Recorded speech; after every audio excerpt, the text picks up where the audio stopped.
যারা গণহত্যার সাথে অভিযুক্ত, গণহত্যার জন্য যারা দায়ী, তাদের রাজনীতি করার অধিকার থাকে না। কিন্তু সেই অধিকারটা যে থাকে সেটা একটা আইন করে তো সেটা ঠিক করতে হবে। সেটা তো আইন করে ঠিক, আইন ছাড়া তো সেটা ঠিক করা সম্ভব হবে না। যেমন ধরুন, বাংলাদেশের জনগণ 52 সালে ভাষা আন্দোলনের জন্য কিছু মানুষ প্রাণ দিয়েছেন, 62 সালে শিক্ষার অধিকারের জন্য কিছু মানুষ প্রাণ দিয়েছেন, 69টা গণ অভ্যুত্থানে তো সেই অভ্যুত্থানে মানুষ প্রাণ দিয়েছেন। মুক্তিযুদ্ধ তো অনেক বড় প্রেক্ষিতে হয়েছে, সেটা কথা। সেখানে তো আমাদের যেটা প্রতিষ্ঠিত যে সংখ্যাটি, সেটা হচ্ছে 30 লক্ষ মানুষের প্রাণের বিনিময়ে আমরা স্বাধীনতা অর্জন করেছি। আমি যদি অভ্যুত্থানের প্রসঙ্গে শুধু আসতে চাই, তো 75 সালের 15 আগস্ট একটি অভ্যুত্থান হয়েছে, 7ই নভেম্বর একটা সিপাহী জনতা একটা অভ্যুত্থান হয়েছে।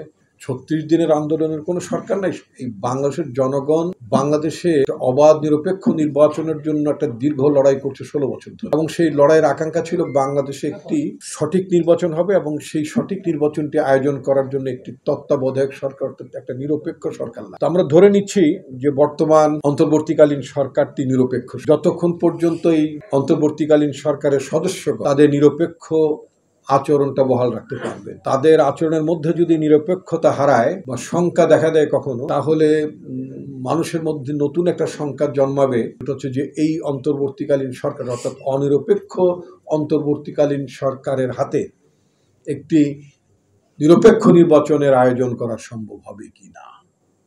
কারণ কথাটি এই কারণে বলছি যে সরকারের মধ্য থেকে বিশেষ করে যারা দুজন তরুণ ছাত্র উপদেষ্টা আছেন, ছাত্র উপদেষ্টা তারা উপদেষ্টা, ছাত্র উপদেষ্টা কথাটা এই কারণে বললাম যে আমাদের বিশ্ববিদ্যালয়ে একজন ছাত্র উপদেষ্টা থাকে, টিএসসিতে বসেন। তো এখন কথা হচ্ছে যে প্রকৌশল বিশ্ববিদ্যালয়ের ছাত্র উপদেষ্টা থাকে, এরা ছাত্র উপদেষ্টা না, এরা সরকারি উপদেষ্টা বা ছাত্র সমাজের প্রতিনিধি। তাদের মধ্য থেকে কখনো কখনো নতুন দল গঠন করার কথা বলা হয়। নতুন দল যদি গঠন করতে হয়, তাহলে অন্তর্বর্তীকালীন সরকার থেকে পদত্যাগ করে তারা যেন নতুন দল গঠন করে, তা না হলে অন্তর্বর্তীকালীন সরকারের যে ক্যারেক্টারিস্টিক্স, বৈশিষ্ট্য, সেই বৈশিষ্ট্যটা হারাবে। এবং বাংলাদেশের জনগণের দীর্ঘ আন্দোলন সংগ্রামের যে আকাঙ্ক্ষা, সে আকাঙ্ক্ষাটা আসলে কোনো দলীয় সরকার অথবা দল গঠনের প্রত্যাশী সরকার দিয়ে হবে না।